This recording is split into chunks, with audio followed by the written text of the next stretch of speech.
Judge me if you want, but do it honestly. If a woman walks into a room and men look, that is not a crime.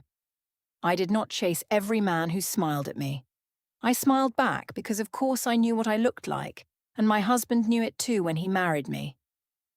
The cocktail at the club was only a drink, a pretty red one held out by a stranger who wanted 5 minutes of my attention.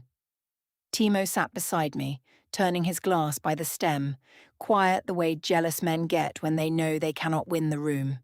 I thought he was finally learning that beauty came with a cost. My name is Serena Vale. I was 33, and I managed the luxury cosmetics counter at Bellamy's, where women paid $90 for foundation and still asked if it made them look tired. I knew faces. I knew light. I knew the little pause people made when someone beautiful entered their line of sight. Of course, I knew when men looked at me. That was not arrogance. That was inventory. For years, I had been the plain sister. My older sister had the soft hair, the easy laugh, the boys waiting near her locker. I had braces, wide shoulders, and a mother who told me I would grow into myself as if I were a bad apartment with potential. Then, I grew into myself. Men held doors longer. Women checked my shoes. Bartenders remembered my drink. Timo noticed me before I believed it would last. On our first date, he took me to a small jazz bar with red lamps on every table. I ordered a cranberry cocktail because the glass looked good beside my lipstick. He remembered the shade. Not red, he said later, but blue red, the kind that made my skin look warmer. That was Timo. Quiet, specific, careful with details that other men used only to get closer. We were together 8 years and married 5. In the beginning, his calm made me feel chosen. Later, it made me feel watched. The first real crack did not happen in a club. It happened at dinner. We were at a little Italian place near our apartment. The waiter kept refilling my water and touching the back of my chair when he passed. Nothing filthy, nothing worth making a scene over. Just attention. 2 looks, 3 smiles, 1 free dessert we did not order.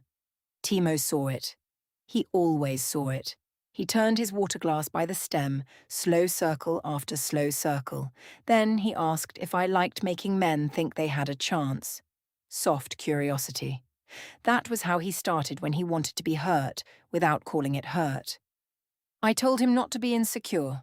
I said the waiter was doing his job. Then I said the line he never forgot. I told him that if he chose a beautiful woman, he had to tolerate beauty being noticed. The words felt clean in my mouth. Fair, even. He had married me in a fitted ivory dress while his friends whispered that he had won. He liked walking into rooms with me when the attention made him look lucky. He could not complain when the same attention made him feel small. He looked at the free dessert between us. Then he raised his glass a little, not drinking, just lifting it from the table before setting it back down. I read it as defeat. That night I posted a mirror picture in the restaurant bathroom. The caption said, "Date night, red lips, lucky husband." The followers liked it. Men I barely knew replied with little flames and careful compliments. I showed Timo one from a fitness trainer who wrote that lucky was too small a word. He asked why I needed to show him that. I said because it was funny. He turned his glass again. I smiled because I thought the problem was simple. My husband needed to learn the difference between disrespect and admiration. I had spent half my life invisible. I was not going to apologize because the room finally knew where to look. The attention became a rhythm. At Bellamy's, men came to the counter pretending to buy gifts. They asked for perfume for a sister, a co-worker, a woman they had not decided was real yet. They leaned on the glass and asked what I wore. They told me my husband was lucky. Some meant nothing by it. Some meant exactly what they were saying. I did not give them my number. I did not meet anyone after work.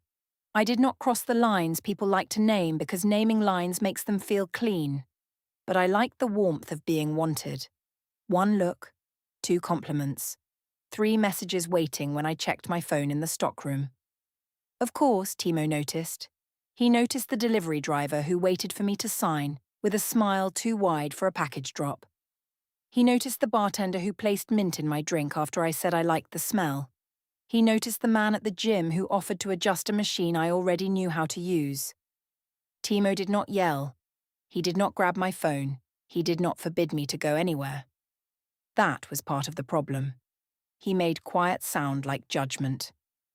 One Saturday morning, he stood by the kitchen island while I got ready for brunch with my friend Jessa. I had on a green dress that tied at the waist. It was not short. It was not innocent either. He asked if I planned to wear my wedding band. I looked at my hand. The ring was on the tray beside the sink. I had taken it off to do my makeup. I told him I had forgotten. He said forgetting only happened when I was going somewhere men like to look, specific and factual. He named the steakhouse where a man sent champagne to our table. He named the charity mixer where I let a donor kiss both my cheeks while Timo stood beside me. He named the rideshare driver who asked if my husband knew how lucky he was and how I laughed instead of ending the conversation. I asked if he kept a little museum of my crimes. He did not smile. He turned the coffee mug in his hand the same way he turned glasses in restaurants. Slow, patient. One circle, then another. I told him attention was not betrayal. I said he was making my looks into a problem because he did not know what to do with a wife other men noticed. He said he knew what to do with a wife other men noticed. He did not know what to do with a wife who invited them to keep noticing while he stood there. That sounded almost good. It had shape. It had pain in it. So I flattened it. I told him he was being dramatic. Jessa loved that story when I told her over mimosas. She had short blonde hair, a loud laugh, and a divorce she pretended was freedom every time she drank before noon. She said jealous husbands were proof a woman still had power. She said if Timo wanted a plain wife, he had many options and had chosen badly. I laughed because it defended me. She asked if I ever did anything with the men who looked. I said no. She said then Timo had no case. That became my law. No kiss, no hotel, no secret meeting, no case. Everything before that was atmosphere. Pretty women lived inside atmosphere. The law worked because most moments were tiny. A man at Bellamy's once bought a lipstick he did not need because I said the colour suited brave women. A banker at a hotel lobby asked Timo if he knew how lucky he was, and I touched Timo's arm like a prize being presented. At a grocery store, a man let me cut ahead with 3 items and then asked if my husband always made me carry the beauty and the bags. Timo carried the bags. I carried the compliment home. Timo called while we were leaving brunch. I let it ring twice because Jessa was watching. Then I answered with my bright voice, the one that made worry sound childish. He asked if I wanted him to pick me up. I told him no, the bartender had already called us a car through someone he knew. It came out wrong because I said bartender like a person, not a service. Timo went quiet. There it was again, the silence that made me want to perform harder. I said before he could ask that the bartender was old enough to be harmless. That was not true, but it was useful. I said he needed to stop turning every man into a threat. He asked if I heard myself making strangers smaller so I could keep accepting what they offered. I told him I heard my husband trying to ruin brunch. After that, the circles got worse. At parties, he turned his glass when a man leaned too close. At restaurants, he raised it without drinking when I held eye contact too long. At a friend's barbecue, I caught him setting his beer down untouched after a neighbour told me my dress was dangerous. I called it sulking. He called it keeping himself from saying something that could not be unsaid. I did not take that seriously because men say many things when they feel less powerful than they want to feel. By then, Timo's questions had become background sound. He asked why a stranger's approval could change my mood for an entire night. He asked why I looked at him after compliments, as if waiting for him to confirm the vote. He asked why I called it harmless only after he was hurt, never before I accepted it. Each question had the same answer in my head. He was jealous. Jealousy was simple. It made him wrong before I had to look at myself. Then Adrian Cole appeared in my phone.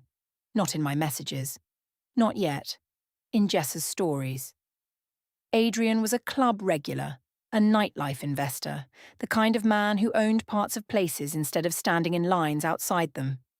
He had silver at his temples, perfect cuffs, and a smile that said the rules were written by people who had never been invited upstairs. Jessa knew him through a promoter. She said he got people into Lumen, the club with the blue staircase and the private lounge. She said he loved beautiful women with husbands because they understood stakes. I told her that sounded terrible. Then I watched his story twice. 2 days later, Timo found me scrolling through photos from Lumen. He asked if that was where Jessa wanted to go for her birthday. I said maybe. He asked if he was invited as my husband or as proof I could behave.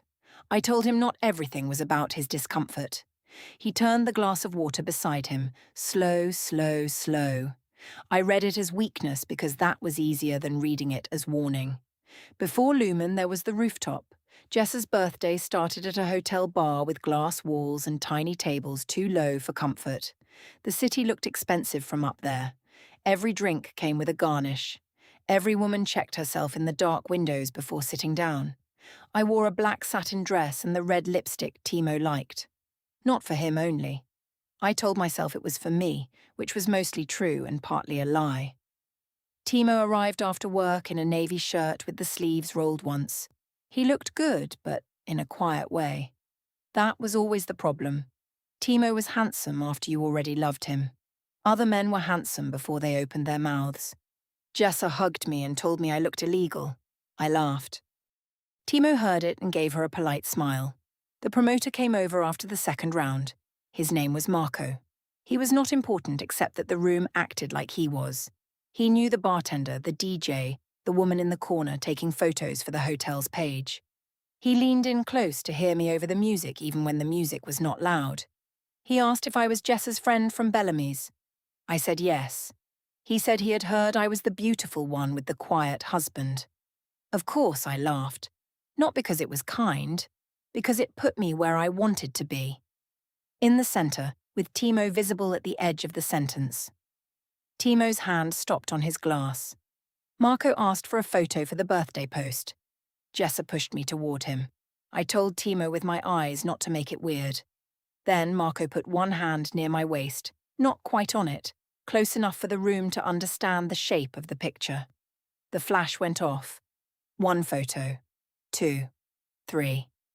Timo watched from the table. He did not move Marco's hand. He did not call my name. He raised his glass a few inches when Jessa shouted for a birthday toast, then set it down without drinking. I saw it. Everyone at our table saw it. So I made a joke before the silence could choose a side. I told them marriage had not made me invisible, no matter how hard my husband tried to act like it came with a curtain. Jessa laughed first. A couple of others followed. Marco smiled like I had opened a door for him. Timo looked at me in a way I did not want to hold. There were other people at the table who did not laugh. Timo's co-worker Paul looked down into his drink. Paul's wife pressed her lips together and started folding the corner of a napkin.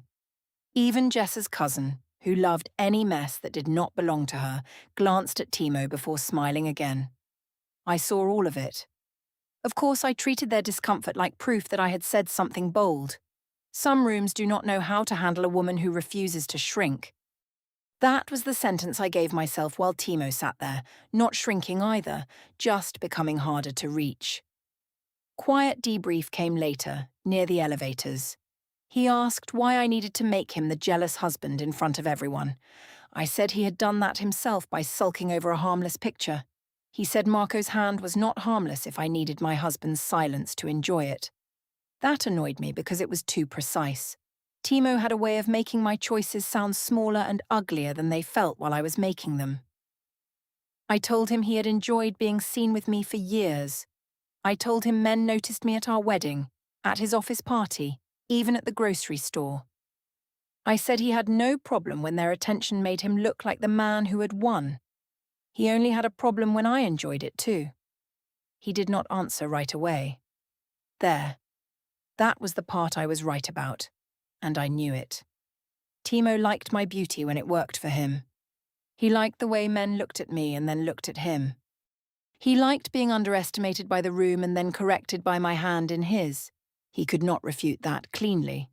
So he turned his glass by the stem on the high table near the elevator. There was no drink left in it, only melted ice and a lime wedge. He turned it anyway. I said he looked ridiculous. He said he was trying not to become ridiculous. The elevator opened. I walked in first. That night, Jessa posted the photo with Marco. My waist looked small. My hair looked glossy. Timo was in the background, slightly blurred, one hand near his glass. The comments were delicious.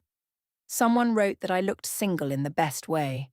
Someone else asked who the man with his hand near me was. A woman from Bellamy's said my husband must be confident to let me shine. I liked that one. I also saved the photo to my phone. Not because of Marco, because of me. My body made a clean line against the city glass. My lipstick caught the flash. Behind me, Timo looked blurred and serious, like a man placed there to prove the picture had stakes. That was the part I did not say out loud. The picture was better with him in it. If I looked single alone, it was just a woman at a bar. If I looked single with my husband behind me, it became power. Timo saw it the next morning. He asked if confidence meant sitting behind me while strangers wondered if I was available. I said he was twisting a compliment. He said I kept calling the knife decorative because I liked the handle. That was too dramatic for breakfast. I told him so. Then I kissed his cheek and left for work before he could turn the morning into another moral lesson. By noon, Jessa sent me a message saying Adrian had seen the rooftop post. He thought I had presents. He could get us into Lumen next Saturday private lounge, no line. Presents. I sold women glow at work. I sold them lifted cheekbones, glass skin, lips that looked kissed but not used. Presents was better than pretty. Presents meant a room organized itself around you. I told Jessa yes. When I told Timo, he asked if Marco would be there. I said maybe, but it was not about Marco. He asked if Adrian was the man from Jessa's stories. I said he was a host, not a threat. Timo looked at me for a long time. Then he lifted his water glass, held it between us, and set it down untouched. I told him if he was going to toast my social life, he could at least drink. He said nothing. I read it as sulking. I was very good at that by then. The week before Lumen, our apartment went quiet in a different way. Timo still made coffee. He still took out the trash. He still texted when he would be late. But the soft parts withdrew. He stopped touching my lower back when he passed behind me in the kitchen. He stopped asking which lipstick I was wearing. He stopped telling me I looked nice before I asked. Of course I noticed that last one most. For a woman like me, silence around beauty is not neutral. It feels like punishment. On Tuesday night, I stood in front of the closet holding two dresses, a red one with a slit and a white one with a low back. I asked which one looked better for Lumen. He did not look up from the sink. He said the red one would get me what I wanted faster. That was the first time his quiet sounded sharp. I asked what that meant. He dried his hands slowly. Then he named the pattern. Not in a burst. Not like a jealous man losing control. He named it like he had been holding each piece in a labelled drawer. The waiter at Sorrento. The champagne at the steakhouse. The donor at the charity mixer. The bartender at brunch. Marco at the rooftop. The comments I liked. The way I repeated the compliments to him, as if he should applaud the men who offered them. 2 years. 6 rooms. Too many small cuts to count. I told him he sounded like a prosecutor. He said I sounded like someone who thought marriage ended only at sex. I said maybe he should be grateful I had lines. That sentence came out uglier than I meant it to. Even I heard it. For a second, his face changed. Not anger, not strategy. Plain hurt. The kind that does not perform. Near clarity opened right there by the sink. I saw a version of us from the outside. A woman in a doorway holding 2 dresses, asking which one would gather more strangers. A man with wet hands and no clean way to say he was tired of standing beside her while she auditioned for the room. Then my phone lit up on the counter. Jessa had sent 3 flame emojis under a photo of the red dress. The door closed. I told Timo I would be careful at Lumen. I said I would accept compliments but not numbers, drinks but not dances, photos but not touches. I said it like I was being generous. He said I was bargaining with his humiliation. I said he was making normal social life sound dirty. He looked past me toward the little bar cart we kept near the window. On the top shelf sat 2 red cocktail glasses from the jazz bar where we had gone on our first date. I had bought them later because they reminded me of that night. Timo picked one up, ran his thumb over the rim, and set it on the lower shelf, behind the extra napkins where we never used anything. I asked if he was redecorating my memories now. He locked the cabinet door and walked away. The next day, I went to Bellamy's early and let a younger man from Fragrance talk to me for 13 minutes before opening. He said the red dress was dangerous after I showed him a picture. I told him he was a baby, and he said he was old enough to know when a woman looked unforgettable. 13 minutes. 4 compliments. 1 little repair job to what Timo had tried to take from me. At lunch, Jessa and I met near the shoe department. She said Adrian had confirmed our table. She said he liked married women because they knew how to enjoy attention without asking for futures. That sounded insulting for half a second. Instead, it sounded safe. Married women did not have to choose. They could be desired in public and held at home. They could let a stranger buy 1 drink and still sleep beside the man who knew their coffee order. That was the arrangement I thought I had. I even dressed the thought up as maturity.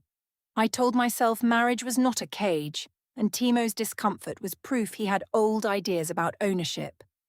I told myself a secure man would laugh when another man tried and failed. I did not ask why I needed other men to try in the first place. Of course, that question would have ruined the whole system. On Friday, Adrian messaged through Jessa's phone while we were together. He sent a list for the door and asked if my husband was coming. Jessa read it aloud with a grin. I said yes, Timo was coming. Jessa said that was bold. I said it was honest. I had nothing to hide. Later that afternoon, Mina, the manager at Lumen, called to confirm the table. Her voice was flat and professional. She said Adrian had added us to the upstairs lounge. Then she paused and asked if my husband knew Adrian. I said not yet. Mina said Adrian had a habit of buying drinks for married women when their husbands were present. She said it sometimes caused scenes, and Lumen preferred not to be part of domestic drama. I almost laughed. Of course, another woman would frame male attention as danger when she was paid to manage rooms full of it. I told Mina we were adults. I said my husband was not the kind of man who made scenes.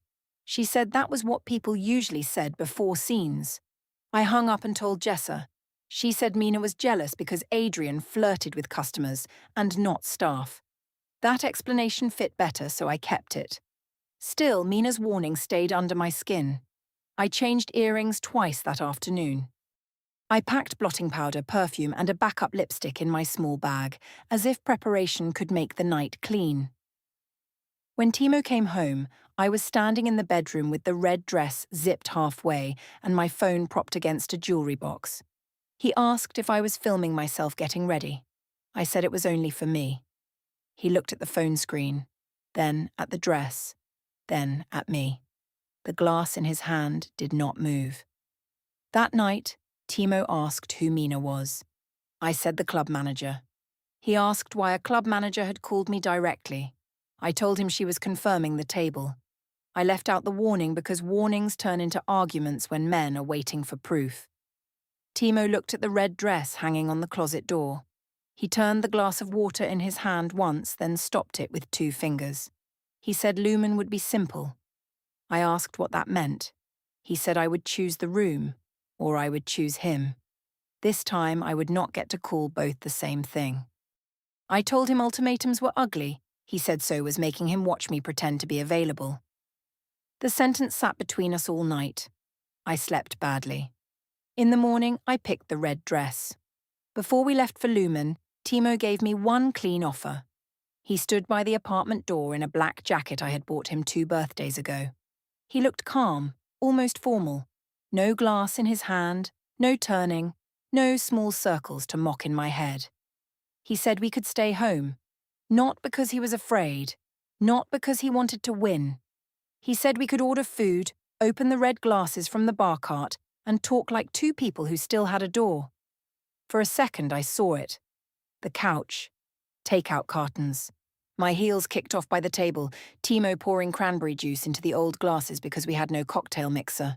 A boring night. A possible one. Then I saw the red dress in the mirror. I saw Jessa already at Lumen, posting from the blue staircase. I saw Adrian's name at the door. I saw the room I had been promised. I saw the version of myself who stayed home because her husband could not survive being envied. I told him he was making me choose between marriage and being alive. He said he was asking me to choose between attention and respect. I laughed too quickly. I said respect was what men demanded when they were losing charm.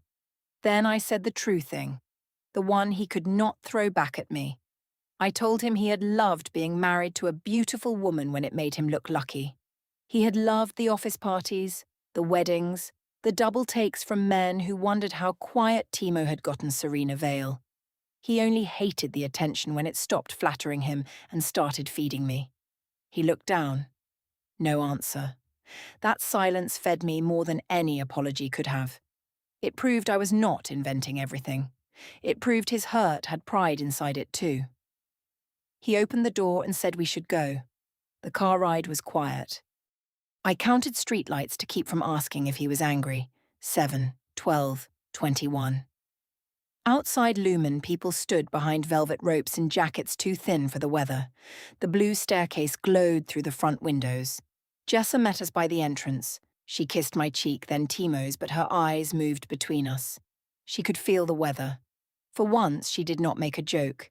Inside, Lumen was all bass and blue light. The upstairs lounge looked down over the dance floor. Our table had a little gold sign with Adrian's name on it. Bottles sat in silver buckets. Glasses weighted upside down in perfect rows. I liked the table before I liked the people. That sounds bad, but it is true. The velvet rope opened for us. A hostess took my coat. Two women near the staircase looked at my dress and then at Timo, doing the math women do in public rooms. Was he rich? Was he powerful? Was he simply lucky? Lucky was the answer I wanted them to land on. Timo saw the math too. He always saw the parts I pretended were invisible. Adrian arrived after 10 minutes, exactly late enough to make people turn. He was taller than I expected. Grey at the temples, white shirt open at the throat, watch heavy enough to announce itself. He greeted Jessa first, then turned to me like the rest of the room had been practice. He said something about finally meeting the woman from the rooftop photo. I smiled. Of course I smiled. Timo sat to my left. I felt him before I looked. Still. Too still. Adrian asked if I wanted a drink. I said we had bottles at the table. He said not those. He said a woman in a red dress deserved something made for her, not poured for everyone. That line was ridiculous. It was also effective. There is a reason men keep using old lines. Sometimes women want the old door opened. Timo turned his glass by the stem. I saw it. Jessa saw it. Adrian saw it too because his smile sharpened. Timo asked if I wanted him to come with me to the bar. Final and clean. One real offer. Not a command. Not a plea. Come with him. Stay his wife. Let the stranger become background. I told him I was only getting a cocktail. He said the drink was not the point. I said it never was with him. There was always a hidden injury, always a lecture waiting under the ice. Adrian held out his hand, palm up, not touching me. A gentleman's version of a trap. I took it. The lounge changed. Not loudly. A few faces turned. Jessa's laugh came late and thin. Mina, the manager, stood near the service station and watched without blinking. Timo did not stand. He said, calm enough that I almost missed it, that I should take all the attention I wanted tonight and watch what it cost. I read it as surrender. At the bar, Adrian ordered a red cocktail with a sugared rim. He told the bartender to make it worthy of trouble. I told him my husband did not like trouble. Adrian said husbands rarely liked what they could not price. Dislike rose for 1 second, then vanity covered it. Instead, I looked back at the table. Timo was watching us. Not angry, not pleading. He held his empty glass by the stem, raised slightly from the table the way he had raised it at Sorrento, at the rooftop in our kitchen. I thought he looked lonely. I also thought lonely men learned faster. Adrian handed me the cocktail. The glass was cold and red, almost glowing under the blue lights.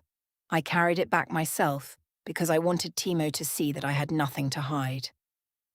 The walk back felt longer than it was. The drink was in my right hand. Adrian was half a step behind my left shoulder. The sugared rim caught the light. I could feel people watching, and my body answered before my mind did. Chin up, shoulders loose, smile small enough to look effortless. 3 looks from the railing, 2 from the bar, 1 from Mina, sharp as a pin. Jessa would not meet my eyes. That irritated me. I sent her a message under the table asking if she was going to act weird too. The little delivered mark appeared. No answer. 1 message, 2 minutes. Nothing. I told myself she was drunk. Timo looked at the cocktail in my hand. He asked if the stranger had bought it. I said his name was Adrian. He asked if that made it better. I told him it made him less imaginary. Then I lifted the glass. I did not drink yet. I wanted the moment to settle, wanted him to absorb that I could accept a drink and still sit beside him. I wanted him to grow up inside the discomfort. Adrian leaned against the table beside me, too close, smiling at the room. Timo reached for the cocktail. I thought he was going to take a sip to prove he was fine. He wrapped his hand around the stem and stood. The base kept moving under the floor. Timo stood with the red cocktail in his hand. The glass looked strange in his fingers, too bright, too pretty, like it belonged to a different scene. He raised it shoulder high. Not surrender, not jealousy, judgment. People at our table went quiet first. Then the quiet moved outward, from Jessa to Adrian, from Adrian to Mina by the service station, from Mina to the 2 women filming themselves near the railing. My hand stayed on the edge of the table. Timo said the first time he turned a glass was at Sorrento, when I smiled at the waiter and told him beauty came with a cost. He said the steakhouse champagne came next. Then the charity donor. Then the bartender. Then Marco's hand near my waist at the rooftop. Then Mina's warning. Then Adrian's drink. Each clue landed in order. The glass at dinner. The coffee mug in the kitchen.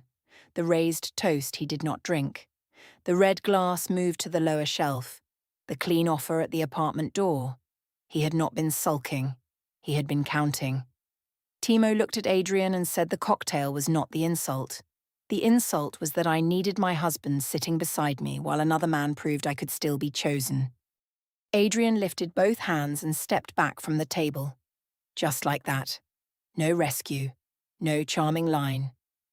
He left the drink, the scene, and me inside it. Timo turned to me. He said I could keep the room, the stranger, and the attention. Then he tilted the red cocktail over the front of my dress. Cold ran down the satin. Not my face, not my hair, my dress. The red stain spread from my waist to my thigh while everyone watched. He set the empty glass on the table and said he was done. He said I would never see him in my life again. Mina came over with a towel, but she handed it to me without touching my arm. She said quietly that the exit stairs were on the left if I needed air.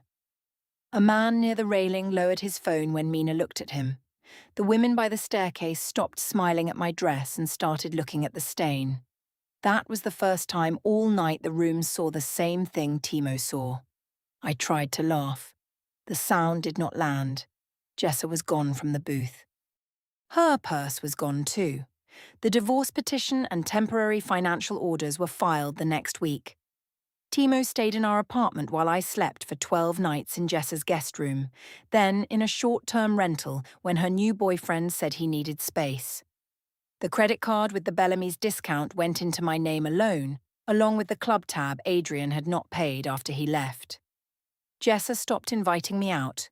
Marco unfollowed me, and the rooftop group chat became active only after my name disappeared from it. Adrian sent one message saying the night had gotten too intense, then blocked me before I answered. At Bellamy's, 2 customers recognized the red dress clip from someone's story, and my manager moved me from the front counter to stock until the talk cooled. I had spent years thinking attention meant I could not be left. That was the trick. Attention stayed exactly where it was pointed. It watched me shine, watched me flirt, watched me get stained, then moved on to the next woman walking through blue light. Timo had been the only one looking after the room went quiet, and I had called that weakness until he stopped. The red cocktail glass from our first date stayed behind the locked bar cart. I wanted every man in the room to see me, and the last one who mattered walked out before the stain dried.